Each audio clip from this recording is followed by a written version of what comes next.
Lula or Jair Bolsonaro? Who will be Brazil's next president? In 2.5 weeks, we're going to find that out. The election is on its way, and today we're going to be discussing the latest polls and try to forecast exactly where this race is going to end.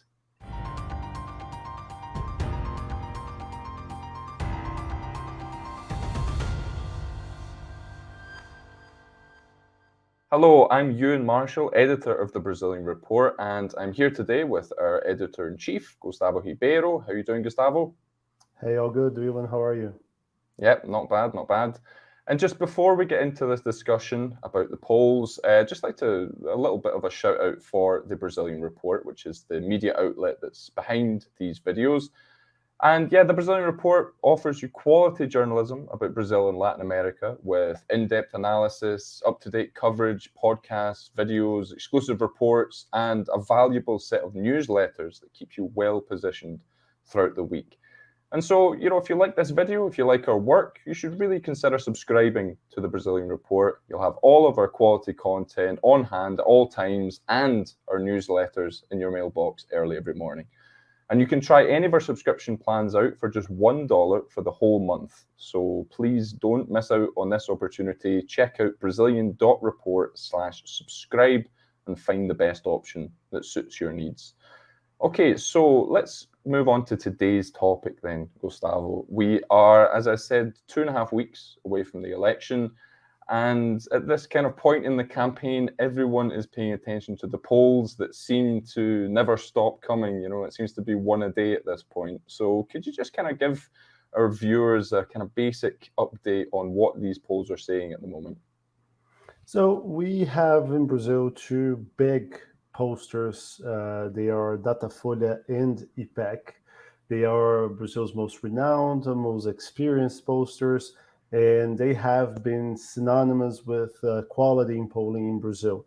So these two institutes, they have recently published their latest readings of the presidential race, Datafolha last Friday, and IPEC last Monday. And their findings are very similar. They both have Lula with either 45 or 46% of the votes, total votes, and Bolsonaro with either 31 or 32% of the total votes.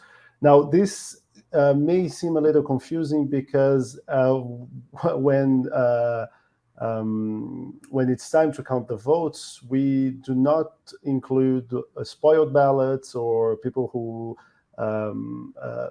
draw blank vote, what we say blank votes in Brazil. We only count the valid votes. So when we look at the valid votes, both Datafolha and IPEC have Lula polling either just the same as all other candidates combined or a little bit above all other candidates combined, which means that if the elections were today, Lula would probably win in the first round without the need of a runoff. And that happens in the Brazilian system whenever a candidate gets more than 50% of the total valid votes in the first round. So you don't have to have the two best ones facing each other, an extra month of campaign, and then a runoff election.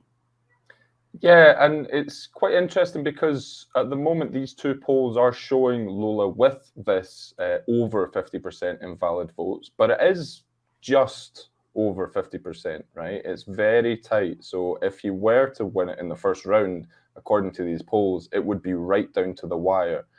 Should we expect that to happen? Is that the kind of reasonable scenario at the moment?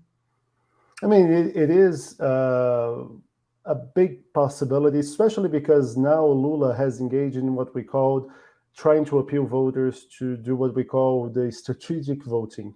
What they're saying is you may not like Lula, but if your foremost goal is to unseat Jair Bolsonaro, then you shouldn't wait for a runoff to do that, to vote for Lula. You should anticipate, bring your runoff, essentially transform the first round in a de facto runoff and just clinch the race already in the first round, because Bolsonaro has threatened not to accept the electoral results. So if everything is clenched already on October the 2nd, it would be much harder for him to contest an election.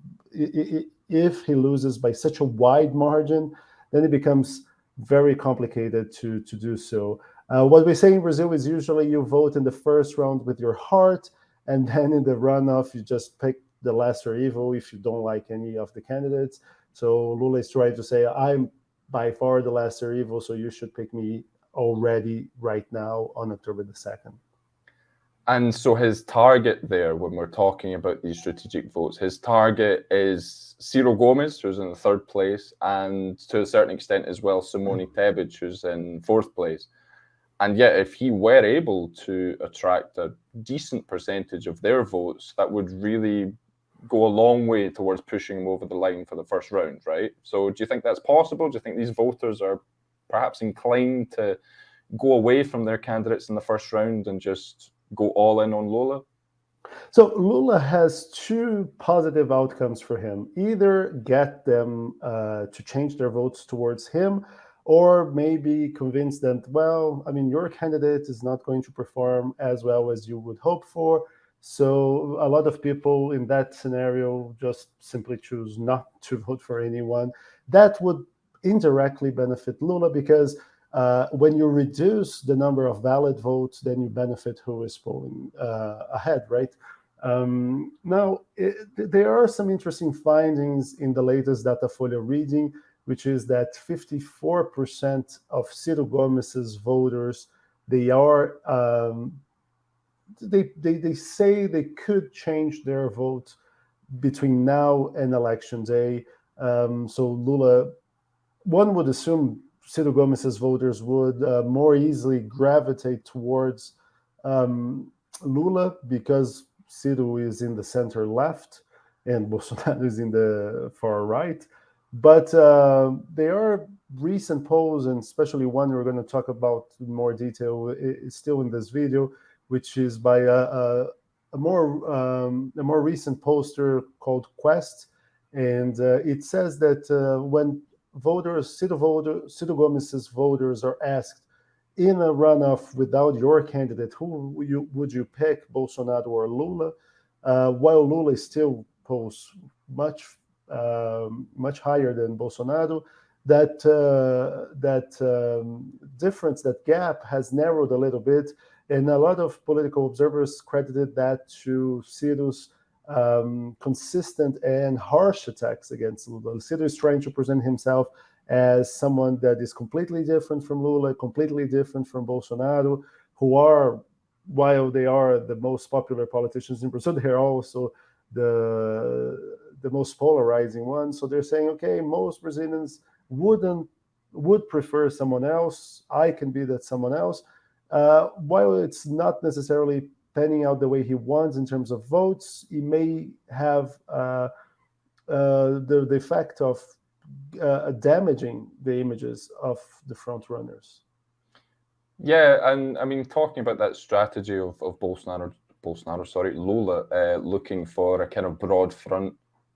We had recently, just actually on Monday, he gained the endorsement of his former environment minister, Marina Silva, who, you know, still a very relevant figure in Brazilian politics. I mean, her name recognition is still pretty high.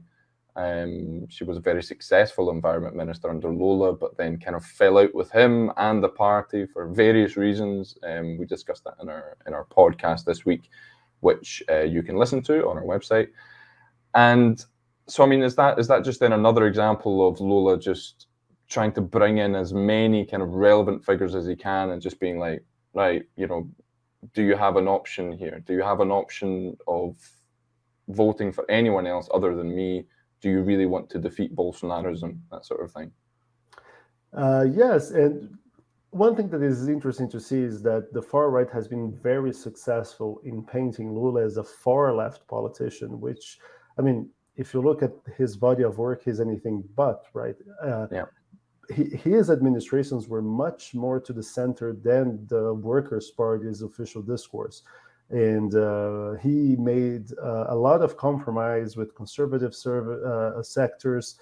So, but that image of a far left politician has stuck on the minds of a lot of voters. What Lula is trying to do is get as many different leaders as possible from all parts of the political spectrum to say, I will try to govern for everyone. So his running mate is a bona fide conservative, Geraldo Alckmin, a former governor of São Paulo, and someone who traded a lot of aggressive statements against Lula in 2006 when they two faced each other in the presidential runoff.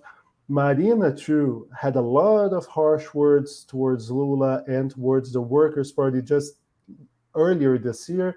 So, what Lula is trying to build is an image like, you don't have to like me to vote for me to defend democracy, because on the other side of the ring, we have a president that is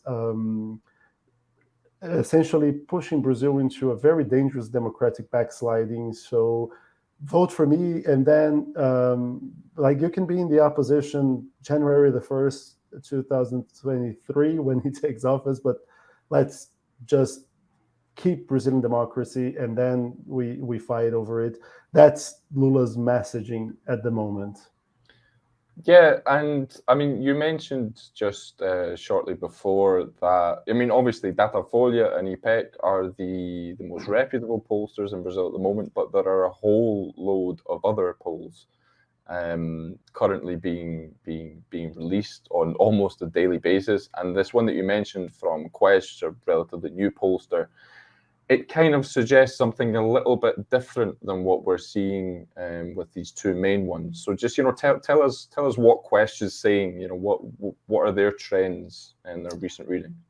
Yeah, the traditional pollsters have Lula beating Bolsonaro by a margin of around 15 points and on the brink of a first round landslide win. Now, this Quest poll that we have put it on our homepage. We have the main poll, so viewers can check it out on Brazilian.report. For Quest, the gap between the two candidates is just 8%, and the possibility of a first-round win would practically be non-existent at this point for this particular pollster. And so it seems like in the most recent reading from IPEC, we had Lula actually gaining 2 points on his lead, while Quest kind of went in the opposite direction. I believe he fell 1 point. So it's quite interesting. 2 points. Yeah, so it's quite interesting because when we talk about these polls, we're talking about trying to look at trends. We're not looking at absolute figures exactly, because it's not always the best measure of a real kind of snapshot of an election. It's always best to look at trends. And so it's fascinating then that we see these two pollsters showing completely opposite trends. Is there any kind of explanation for that distance? Yeah, no, just on your point, it's true that we at the Brazilian Report always try to look at polls as movie reels instead as photographs, because it's not, posters are not clairvoyant, so their job is not to say, okay, 54% will vote for that candidate and then like get the precise number right. They are instead showing the trends, and especially at this point in the race, we're going to have a lot of volatility, not in broad terms, but like we are at the stage where 1 point for one way or another will make a difference if we will have a runoff stage or not. So the difference between Quest and the other two more traditional polling institutes is in terms of their samples, the sample of voters. And Quest has higher income voters overrepresented in comparison to the other twos.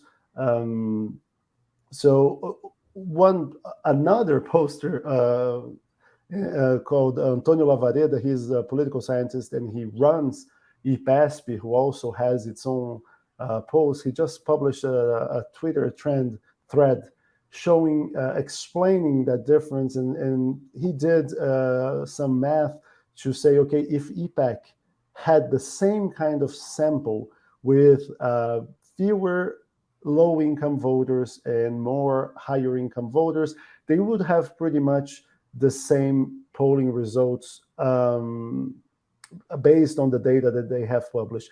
In Brazil, all posters have to publish everything that they do in terms of the questions, the answers they get, the samples. So everything is documented. You can take a look at that. So basically, the difference is that for Quest and for a lot of posters who rely on telephone polls, for instance, richer voters who tend to lean more towards Jair Bolsonaro are overrepresented. Poor voters who lean towards Lula are underrepresented. And that explains a lot of what we're seeing in terms of the polling difference. Now, that strategy of strategic voting that Lula is launching, that could also change the race between now and then. So everything we're saying right now in terms of where the race stands could be dated in a day or two, right? Yeah, exactly. And we've got a Datafolha poll coming out at the end of this week, which, you know, might work as a kind of decider on, you know, exactly which kind of trends are we looking at? What are the more reliable trends? And it's interesting that you mentioned that about the different samples, especially with like income brackets, because I think that's something that when we break down the polls in Brazil, it maybe gives you a bit of a false indication of, you know, how Brazilian society is made up, because you have Jair Bolsonaro performing well among men, among evangelical Christians, and among those who earn quite high salaries. Whereas on the other side, you have all groups Lula, that are not majoritarian, right? Exactly. Yeah. I mean, you have Lula perform well among women, who are the majority in Brazil. You have Lula perform well among Catholics, which, even though we don't have updated information on exactly how many evangelical Christians there are in Brazil these days, it's still a majority Catholic country. And also, probably the most telling, he's performing so well among those who earn up to 2 minimum wages, which is, it sounds like it's the low income bracket, but it's actually, you know, a huge segment of the population. Yeah, exactly. And just Yeah, today, we have had a survey showing that almost 2/3 of Brazilian households face some sort of food insecurity. So just to say that being low income voters are the vast majority of the Brazilian voter pool and of the Brazilian society. So that's why also IPEC and Datafolha, the way they treat the sampling, made them Brazil's most renowned posters, right? And just if I may add something, because when we talk about polls, it often sounds like we're just a couple of political wonks talking to political wonks, but the polls actually have one very real effect, a very tangible effect on real life, which is they are able to galvanize or to dismobilize candidates' base of support. And I'm talking more about the candidates for local races, who are very important, because we are a country that has the size of 2/3 of Europe. This is a huge country with 214 million people. It's impossible to campaign everywhere, especially because legal funds are limited. And then you have to, it's a limited pool of money, and then you have to share with other candidates. So you don't have like unlimited, a bottomless pit of money to spend and to travel all around. So if the polls are showing that you're not going to win, often your allies then detach themselves for you because they don't want, people gravitate towards power, right? So especially politicians. So what we're seeing, for instance, in a lot of local races, candidates from the party of Ciro Gomes, they have printed out flyers showing themselves as Lula allies instead of Ciro Gomes's allies. And there's a fear in the Bolsonaro camp that that could happen, especially in the Northeast region, where Bolsonaro performs poorly among voters, where Lula is the strongest of candidates. So the polls, the closer we come to election day, the more effect on this kind of behavior from local politicians we could see. Okay, yeah, very interesting. So I think we'll leave that there for today. Gustavo Ribeiro, Editor-in-Chief of the Brazilian Report, thank you very much. That was very interesting. Thank you, Euan. And just before we go, another quick shout out for the Brazilian Report. And as I mentioned earlier, I mean, we work on a subscriber-based model. So if you like our stuff, please do sign up to the website. But if you're already signed up and you want to find another way to support us, or maybe you're not keen on a subscription at the moment, but you do want to help fund our journalism, you can check us out at buymeacoffee.com/Brazilian Report, where you can donate cups of coffee to us that help fuel our journalism, such a complex country as Brazil and a complex region as Latin America. And if you check out buymeacoffee.com/Brazilian Report, you can also sign up to donate us regular coffees on a monthly basis. And that gives you a bunch of kind of added perks. We have exclusive newsletters, behind the scenes content, all that sort of stuff. You become part of our Buy Me a Coffee community. So please do check that out if you want to. And more importantly, they will support independent journalism. Exactly, independent journalism. Right, so yeah, that's all that I have to say for today. Thanks again, Gustavo Ribeiro. My name is Euan Marshall, editor of the Brazilian Report, and we will see you next time. I'd like to take this opportunity to talk about our new exclusive report on the 2022 Brazilian elections, a watershed moment for Brazilian democracy. In less than a month, Brazilians will head to the polls in what is gearing up to be the most decisive election in the country's recent history. Everything you need to know to be well positioned in this crucial moment. Our 31-page report is filled with in-depth analysis that will bring you up to date on crucial topics such as the main issues facing the economy, Bolsonaro's re-election strategy, threats to Brazilian democracy, the importance of congressional elections, and a detailed overview of governor races in key Brazilian states. So don't hang around any longer, become an insider with the Brazilian Report. Go to brazilian.report/subscribe and use the coupon code September22 for a 20% discount on our exclusive report.